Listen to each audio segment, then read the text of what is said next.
মিষ্টি গুড়। আমি নিরঞ্জন তালুকদার, এই বাগান সব আমার। এই বাগানের রস দিয়ে আমি গুড়ের গুড় তৈরি করি। আখ কিংবা খেজুরের গুড় আমাদের সবার কাছে পরিচিত হলেও পটুয়াখালী ও এর আশপাশের এলাকায় সবচেয়ে জনপ্রিয় গোল গাছের গুড়। এই গুড়টা খাইলে ডায়াবেটিসও হয় না, কিন্তু চিনি খাইলে ডায়াবেটিস বাড়ে, ওই খেজুর গুড় খাইলে ডায়াবেটিস বাড়ে। এই গুড় ডায়াবেটিস রোগীদের খাবার উপযোগী হলেও কেন এর পরিচিতি এতটা কম, আর কিভাবেই বা তৈরি হয় বিশেষ এই গোলের গুড়? গোলপাতার গুড় যে হয় এটা অনেক মানুষ জানে না। গোলের গুড় তো অন্য গাছ নাই দেখতে হারাচ্ছে না। আমি নিজে তৈরি করি, নরমাল 45 বছর হয়েছে। আমার দাদাও করে গেছে এবং আমার বাবাও করেছে এবং আমরাও করছি। গোল গাছের রস সংগ্রহ করা হয় এর ফলের ডগা থেকে। রস সংগ্রহের আগে গোলের ডগা ভালো মতো ম্যাসাজ করতে হয়, এতে ডগা নরম হয়, রসও আসে ভালো।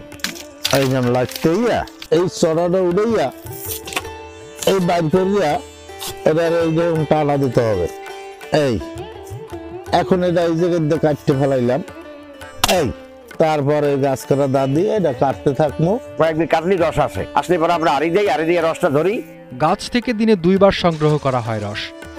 রস ভালোভাবে ছেঁকে ধীরে ধীরে জাল দেওয়ার সময় নাড়তে হয়। রস আনলে ভালো করে ছেঁকে আমরা আবার জাল দিই। জাল দেওয়ার পর ওটা যখন গুড় হইয়া আসে তখন ওটারে আবার সারিতে ডালিয়া উঠাই। এটার মধ্যে কোনো মেডিসিন ব্যবহার আমরা আজ পর্যন্ত করি নাই আর করবো না আর কি। খেজুরের রসের তুলনায় এই রসের ঘনত্ব কিছুটা বেশি।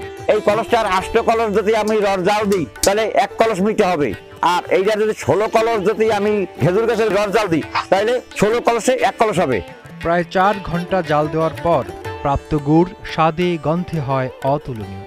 এই লাল হওয়া রস এরকম লাড়তে থাকলে যখন রোয়া আসে লাড়তে লাড়তে এইভাবে সাদা হয়। এই যে গুড়টা এই গুড়টা একই গুড়, কিন্তু এইটা ঘুটি নাই আর এইটা চারিতে ফেলাই ঘুরছি। ঘোড়ার পর যখন রোয়া শক্ত হইবে তখন ওই বাড়াই বড়ি। নোনাপাড়ির গাছ হওয়ায় এই গুড় কিছুটা নোনতা।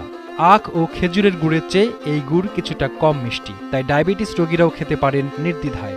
স্বাদটা ভালো, একটু লবণ লাগে।